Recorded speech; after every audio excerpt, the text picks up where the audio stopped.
Hello, Buckeye fans, and welcome to another episode of the Bucknuts Happy Hour. If you were with us last week, I told you there wouldn't be a Bucknuts Happy Hour this week because I was going to be out of town. A lot of things. Anyway, things changed. I wasn't out of town. Now we are here. We're going to talk some Ohio State recruiting. This week was Ohio State's first week of team camps where prospects, players from across the state, across the country even, come to work out at Ohio State's team camp. We're going to have Bill Kurelic on to help go through some of that. Both Bill and I were out at those camps. So we'll go through what we saw, what we heard, all that good stuff. It is a weird one because we're doing this on a Saturday. So I feel even more comfortable having a beer here Saturday afternoon as we record this. So drinking a Pacifico today. And let's get to it with the Dean, Bill Kurelic. Bill, how are we doing today? Doing well, but I have to ask, is that a soccer jersey? It's a soccer T-shirt, really, more than anything. It's actually a friend of mine just recently gave this to me. Shout out to my buddy Joe. So this is the first time I'm wearing it. Yes, but it's got Ohio State colors. You got the red, you got a little white in there. So yes, it is soccer related though. My daughter sent me a little video of her and her husband's two girls playing soccer in the backyard yesterday, and I said, "What are you doing?" Well, while we were out at the recruiting, he's an ex-college softball player. Yeah, well, you can do both. You'd like to diversify the sports. Bill, you and I were watching kickers at one of the camps this week. I bet those guys played some soccer in their day. That's a good lead-in. We did see some good kickers, no doubt. Yeah, we'll touch on that a little bit. But yes, as I mentioned, you and I were both out at the team camps on Wednesday and Thursday. What would you say just generally? We'll get into specific guys in a minute. What was your biggest general takeaway from these 2 days of camps? Well, I thought they were really talented, and I think that was proven out by after Wednesday's camp, Ohio State extended 6 new scholarship offers, and that's a pretty fair number, really.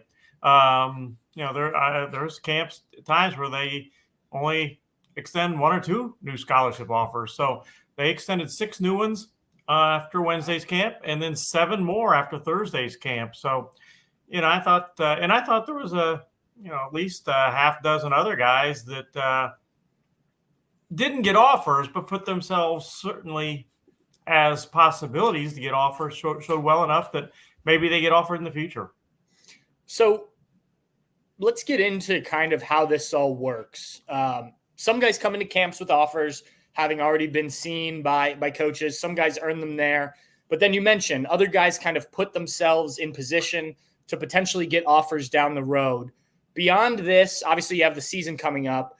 What are coaches looking at when they're looking at these players at these camps? What are they trying to evaluate of these guys to decide whether or not to offer them? Or is it more of a big picture thing and this is just one piece of the puzzle? I think it's one piece of the puzzle, but the bottom line is they're looking at kids trying to decide, can this player, can this prospect, can this recruit play at Ohio State? That's the bottom line. And if they're looking at a wide receiver, they may be looking for different things a little bit than say a linebacker or a quarterback. Sure. But the bottom line is that guy going to be able to play at Ohio State, fit into the system that Ryan Day and his assistant coaches have, and ultimately help the program?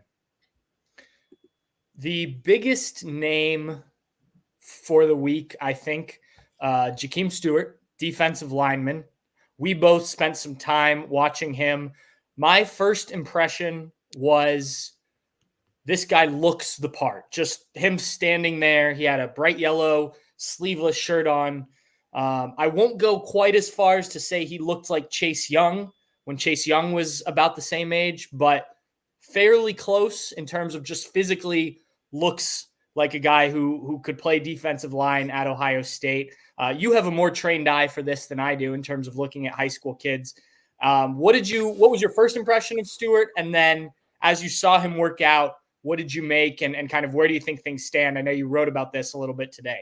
Yeah, we got an article right now on bucknuts.com. A lot of quotes from Jakeem and a lot of things he said that you could take as very positive for Ohio State. But my first impression was he looks fantastic. I mean, he's 6'6", 270 pounds, and he's not. I don't know that what his body fat is, but it's not a lot. I mean, he looked great. And then as I watched him, I was wowed. I mean, he was tremendous in the one-on-ones in the competition, and working with Larry Johnson. He went through the drills and all. And interestingly, he told me that he was looking at drills going into the camp, and then Larry Johnson put him through a bunch of drills and things that he'd never done before and wasn't necessarily prepared. He thought that was great. He said Larry Johnson really challenged him. In fact, Larry had told him, I'm going to challenge you. That's one of my goals, was to challenge you today. And he did.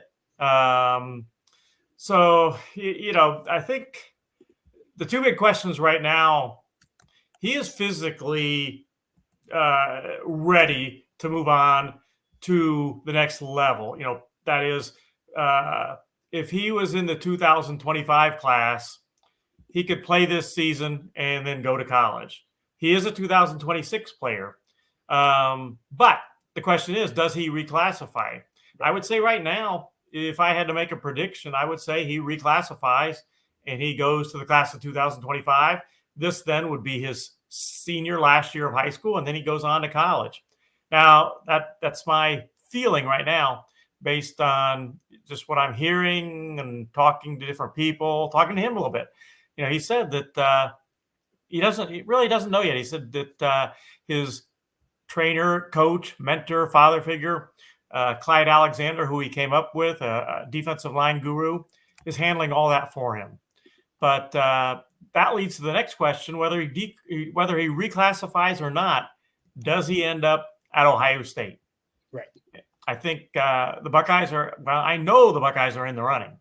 I feel like Ohio State's in his top 2-3 schools. I think. I do think it's going to be a tough pull to get a kid out of Louisiana of that ability. I mean, he is as good as it gets. And Louisiana, LSU, is going to do everything they possibly can to keep that kid in state and headed to LSU. But I think there's maybe 1, 2, 3 schools that have a chance to get that done over LSU, and Ohio State is one of them. We'll see if they can get it done.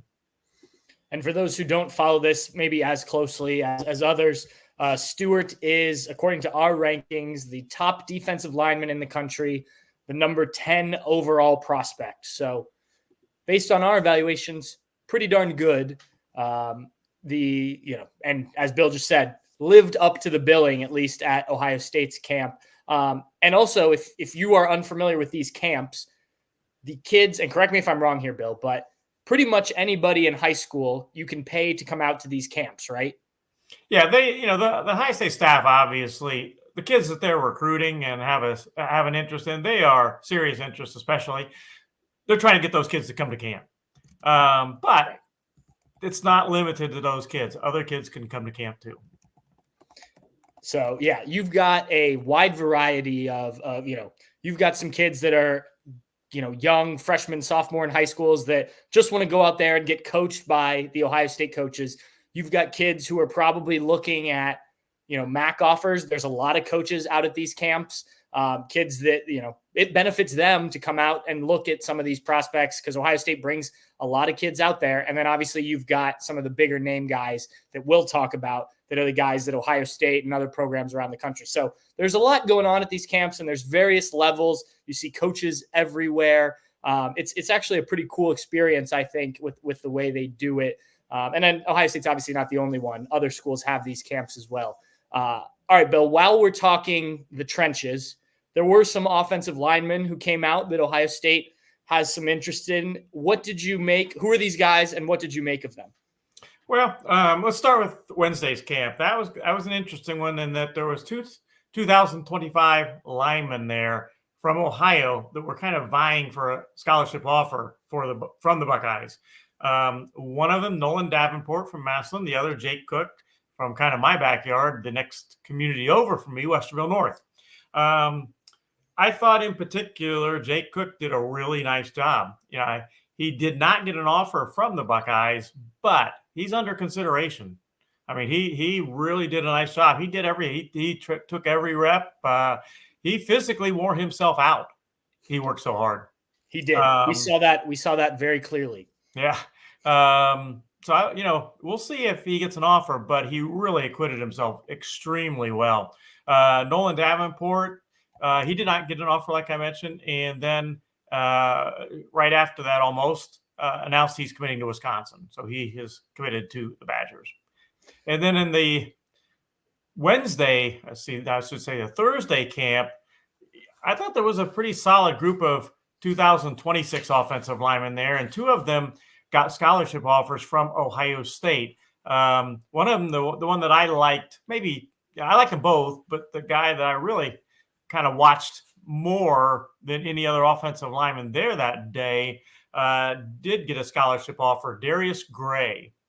He got a scholarship offer from Ohio State, and it was no fluke that there was no accident, no coincidence that Ohio State matched him up quite a bit in the one-on-ones against Jace Stewart.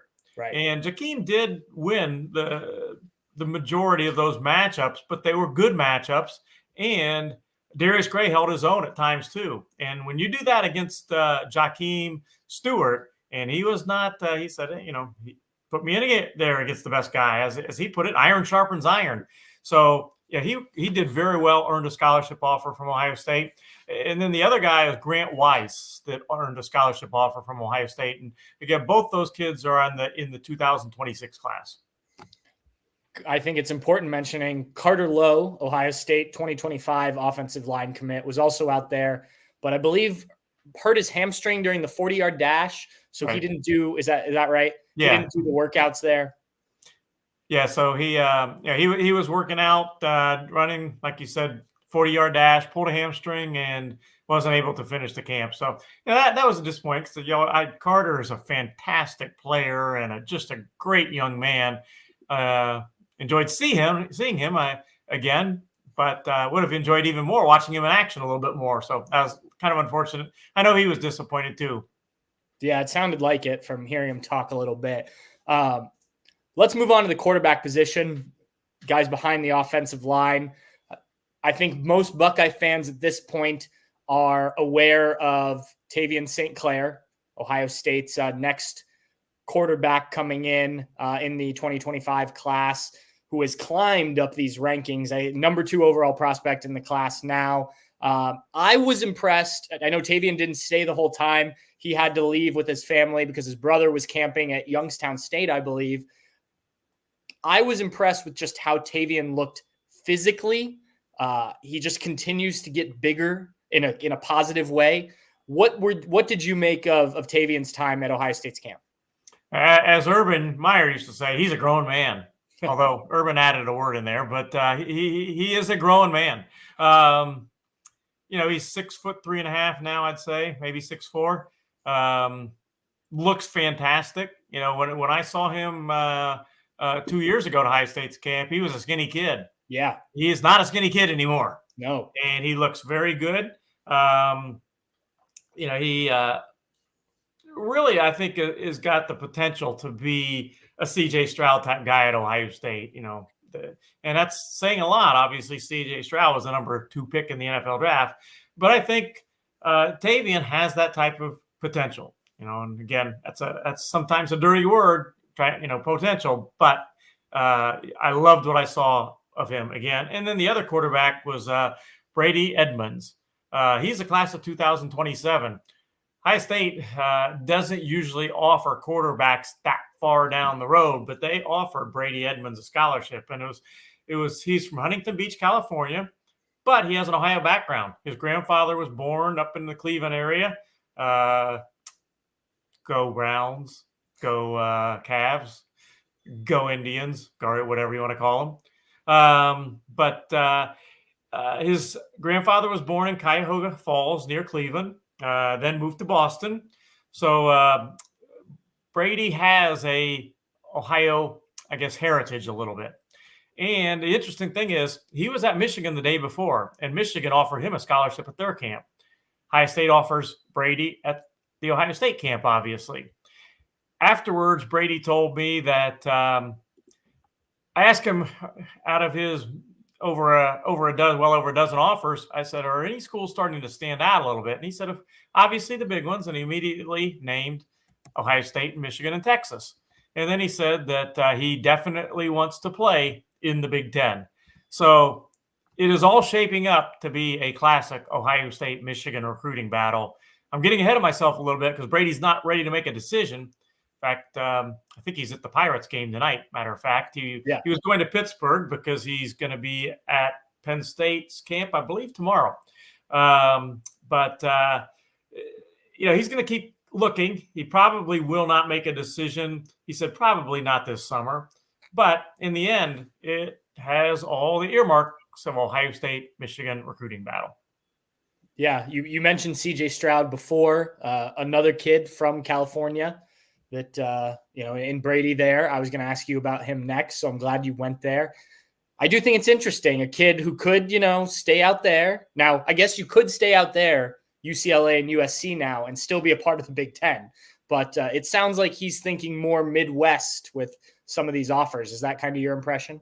Oh, definitely, at least at this point. And interestingly enough, USC and UCLA haven't offered him yet. Now, he is going to probably later this month go to UCLA. The one West Coast school that has offered him and that is now in the Big Ten is Oregon, but he did not mention Oregon. So, I think that he'll probably at least take a look at him, but he did not bring up Oregon in particular. The thing that stood out if we're talking about both quarterbacks, because they were kind of working out together before camp started, throwing the balls.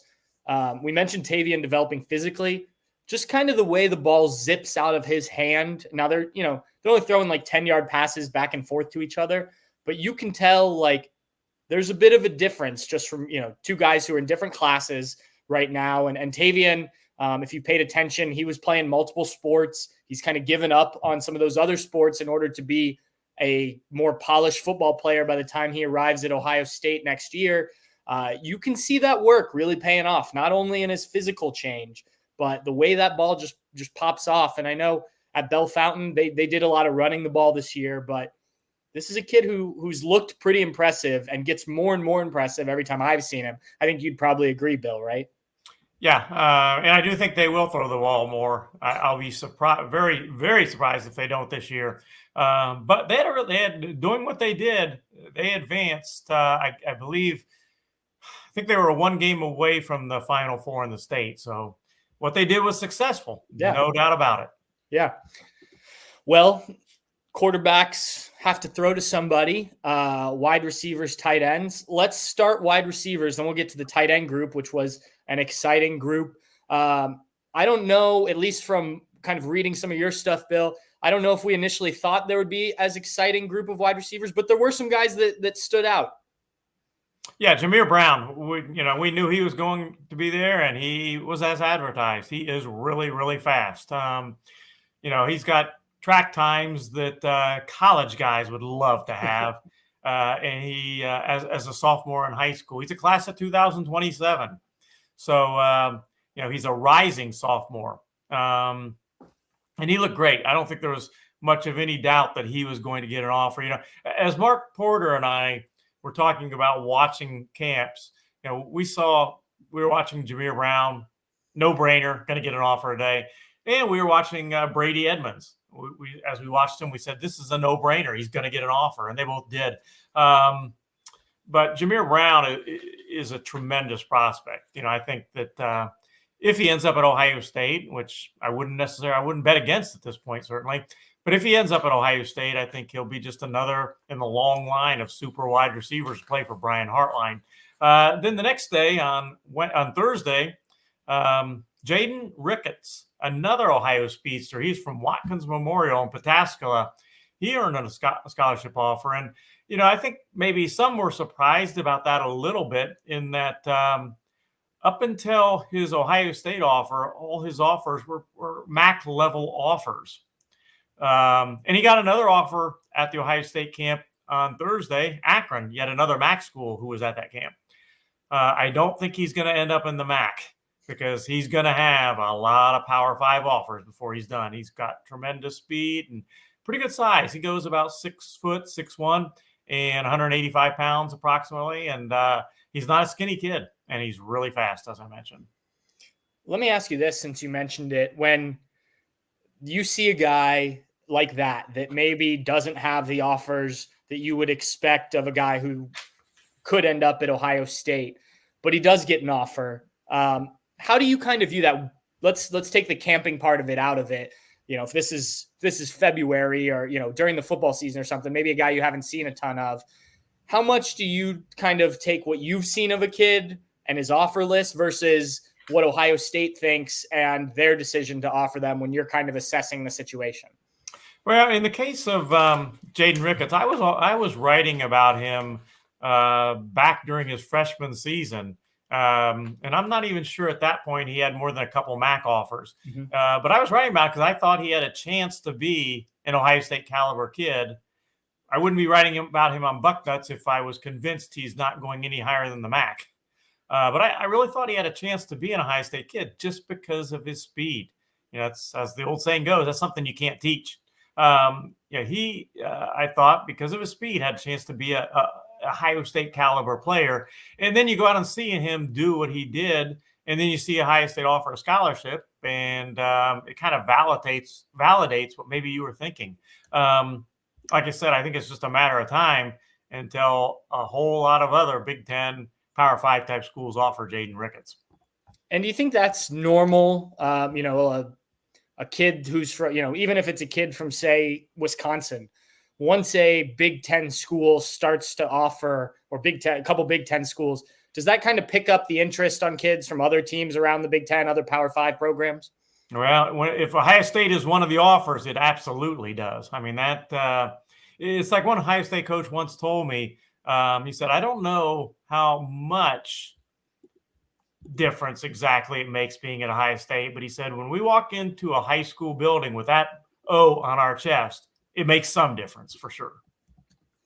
I mentioned it was, before we do that, a receiver that I wrote about this week, and most of these guys, by the way, if you want to learn more about them, we have stories on Bucknuts. Check it out over there. There is plenty from the recruiting camps. Bill has done a ton of work. I've helped out a little bit. But one guy I wrote about, Naheem Burrows, a receiver out of Jacksonville. Is that right? Jacksonville Bulls High School. Yeah. You watched him a little bit more than I did just because of your VIP access there. What did you make of him? I was able to see some of his catches, especially in some of the one-on-one stuff. I was impressed, but what did you make of him? A guy who came in with an Ohio State offer already. Well, two things first. Pat's being modest there. He helps a tremendous amount at these camps. And number two, I don't think I had VIP access. I think I had senior citizen access. Oh, okay. Is what that was. So the gray hair, and they said, go right ahead, sir. You're a senior citizen. Naheem Burrows, he had entered the camp with an Ohio State offer. Not the biggest kid around, but he's very fast and very good. Probably 5'11". But a couple times I watched him get off the line of scrimmage, somebody trying to do press coverage on him or tight man-to-man, doesn't work too well against him. So he was certainly impressive, caught the ball well. The other guy we should mention, though, too, and I know you know about him because you did an article about all of the offers at the camps. Jerquaden Guilford, who is a wide receiver, 2026 class, also earned a scholarship offer from Ohio State. He was at the Wednesday camp and earned an offer from the Buckeyes. Yes, and I thought it was interesting. We were talking to Burrows.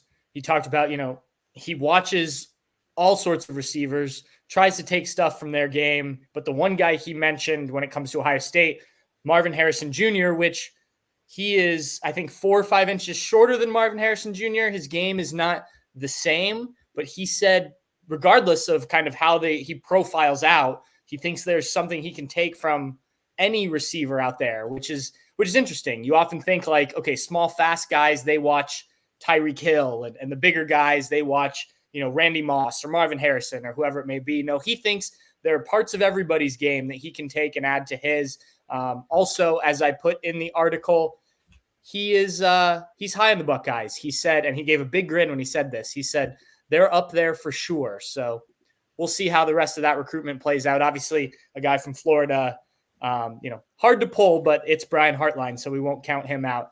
All right, Bill, it's not the sexiest position normally, but maybe the position that had the most talent overall, at least on Thursday, the tight ends. Ohio State had a commit there and some other guys who got some scholarship offers.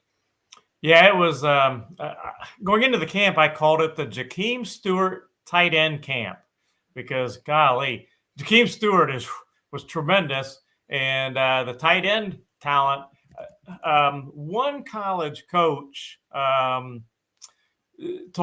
said, as they put it, it's the best group of tight ends they've ever seen at one college camp. So that's saying a lot. This was not a Ohio State coach. It was a coach from our school. But, that is saying a lot because these coaches go around to different camps. Nate Roberts led the way. He is committed to Ohio State. And, gosh, he looked like the prototype tight end, Ohio State tight end. He's 6'4", 235 pounds. He'll be 250 probably, if not before, by early in his freshman season at Ohio State after Mick Marotti gets a hold of him. He absolutely looked everything like you'd love an Ohio State tight end to look. So he was kind of the number one guy there, so to speak. Brock Harris was there, wasn't doing all the drills and things like that, but he was there, and he is the country's number 3 tight end prospect. And again, these are all 2026 guys now. Max Suter from Illinois, another guy that Ohio State had previously offered a scholarship to before camp, was there. Ryder Mix out of Texas. He looked very good as well. Caught the ball well, I thought. Corbin Fordham, really good tight end, and he's about a 6'3 and a half, 6'4", 220-pounder. He is from the same school as Naeem Burrows, Jacksonville Bulls High School. And he's a guy that absolutely is very interested in Ohio State. Evan Jacobson earned a scholarship offer from Ohio State at the camp. He is out of Iowa. Lincoln Keys from Michigan earned an Ohio State scholarship offer as well. So, and there was a couple others too, but it's just a tremendous group of tight ends. Keenan Bailey, he helped Brian Hartline recruit wide receivers all those years. And Hartline is as good as it gets, but a lot of credit goes to Keenan Bailey too. And Keenan Bailey is doing the same thing, in my opinion, for Ohio State at tight end, a super job of recruiting. Yeah, I mean, you look at Jelani Thurman. I know Buckeye fans haven't seen him much yet, but that was a kid that was a big time get for Ohio State. And they, that room's kind of filled right now, even with losing Cade Stover. But yeah, it's an impressive group and will continue to be so. Let's go to the defensive backs, Bill. There were some guys there that stood out. Who among them do fans need to keep an eye and ear out for? Well, I love Braylon Womack, and he is a kid that I think he made some plays that in one-on-ones you don't often see kids intercept passes. When you're just one-on-one, no rush really on the quarterback, nobody else out on the field besides you two. Your goal really is to have good coverage and don't let a completion be made. Well, excuse me, Braylon Womack was able to come up with an interception or two. Really good player. Ohio State offered, and this one didn't surprise me at all, Victor Singleton, a cornerback, I should say, from the Toledo area. Toledo Catholic, Central Catholic, and he's a kid that I've seen it several times. I thought he would get an offer from the Buckeyes, and he did. I saw him earlier this spring at the Under Armour Camp Series, and he was very good there. In fact, he was the MVP of the defensive backs there. And then another kid, a safety from the state of Ohio, Jacob Weatherspoon, he earned a scholarship offer from Ohio State as well. So Ohio State's offered 3 in-state 2026 DBs because they had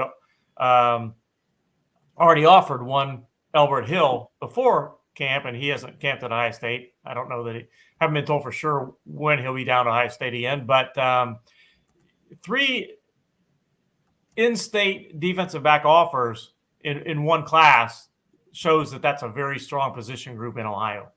Yeah, and I mean, you look at this Ohio State cornerback room. Obviously, the safeties, you bring in a new safeties coach, so we'll see how this pans out. But with what Tim Walton's doing as the secondary coach, cornerbacks coach, I think the Buckeyes are going to have their pick of the litter, so to speak, here moving forward at that spot. Those spots in the secondary. Linebacker wasn't a group that had a ton of guys. I talked with Anthony Davis, not the center for the Los Angeles Lakers. I don't want that confused, but the linebacker from Loganville, Georgia. He felt like I didn't see a ton of him. I don't know if you did, Bill, but he felt like he had a pretty good day out there. I was impressed with just talking to him. He is a 26 kid as well, but already pretty physically mature. He stood out to me from those conversations. Did you get to see him at all? I saw him some. He was actually earlier in the day. He was with Larry Johnson's group, working as a kind of an edge guy. He had entered camp with already a scholarship offer from Ohio State in his back pocket. They offered him earlier this spring. He had been to Ohio State earlier this spring, and I think that kind of indicates he has a real interest in Ohio State. You make 2 trips to Ohio State from the state of Georgia on your own dime in a short period of time like that. There's no doubt he's interested. The only position maybe we haven't hit. We haven't hit on kickers, and I know that's not usually the most exciting, but there were some kickers out there that you and I saw. Actually, 4 or 5 guys that I was pretty impressed with. Who were the few that stood out to you? Well, Ohio State wants to get they would like in a perfect world, not necessarily on scholarship because they don't always scholarship kickers right away, but one way or the other, they would like to add a 2025 kicker. There was 6 kickers, I believe, all together out on the field. Yeah. 3 of them that I was watching in particular were class of 2025 kids. One of them is Breck Schultz, and the other is Ty Powell. They're both from the state of Louisiana, and they did well. The other one is Christian. Hopefully I'm pronouncing his name right because I haven't actually talked to him to make sure that I have the pronunciation right, but it's Munganyaya. He is from Texas. And I thought all 3 of them looked good. I think all 3 have the potential to perhaps end up at Ohio State. And it's interesting. All 3 of them are going pretty much a lot of the same places, same schools that are looking at them. Ohio State, Alabama, LSU, those types of schools. Notre Dame, I think, is one of them that they're going to. But the guy and you and I agreed on this one that was really impressive is a kid from Pennsylvania, class of 2026, Jacobo Echeverria.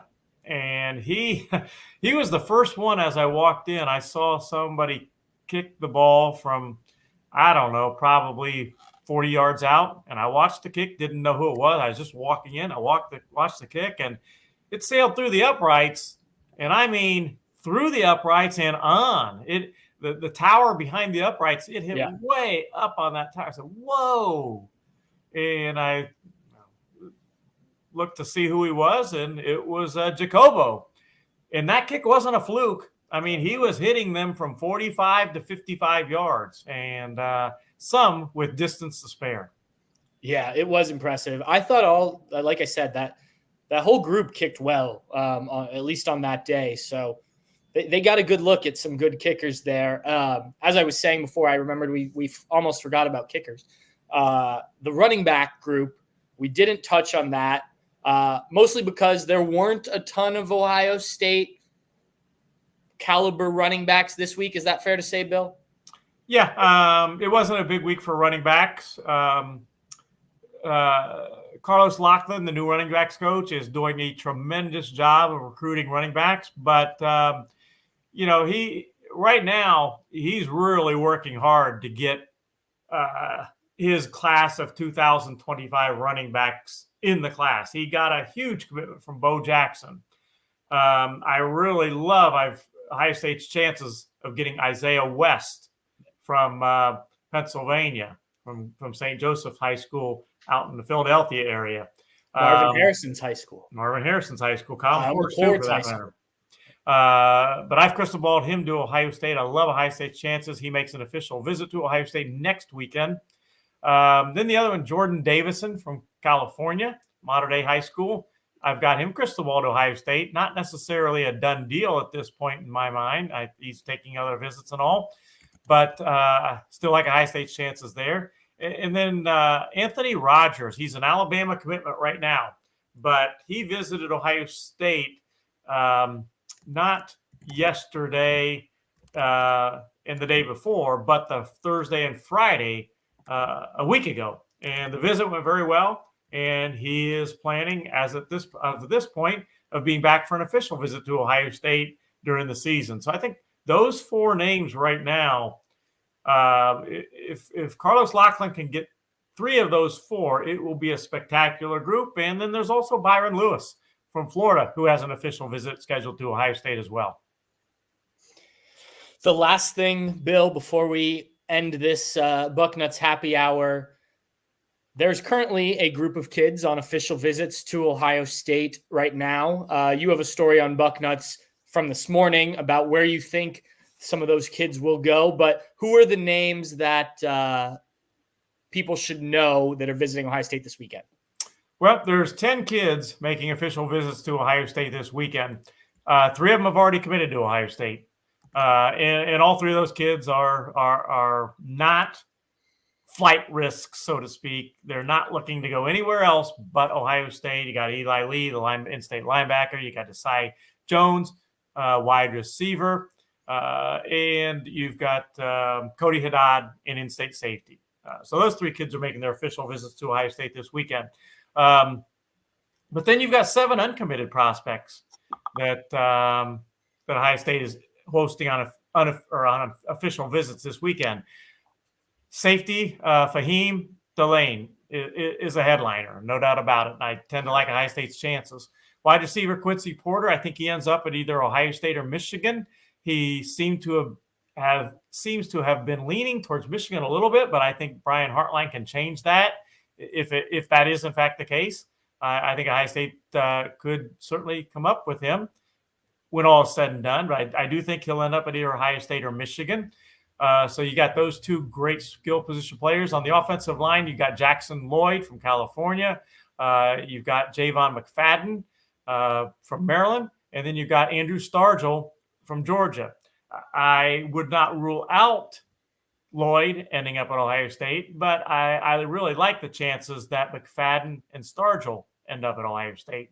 And then you've got a couple players on defense on the line. Defensive end Damian Shanklin, who's coming off an official visit to LSU that went very well.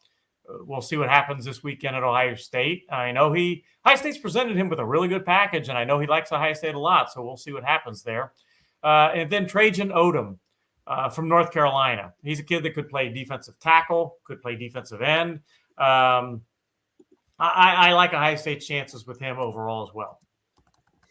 All right, Bill, is there anyone we didn't cover that you think we need to mention? I think we got almost everybody, right? Yeah, I think I think we hit on the biggest names at camp, at the camps, and then this official visit weekend, of course, is a big one. And when I look at those 7 kids that are making official visits, it wouldn't shock me. I think maybe it wouldn't shock me if eventually Ohio State ended up with 5 or 6 commitments from that group of 7. I wouldn't be shocked at all.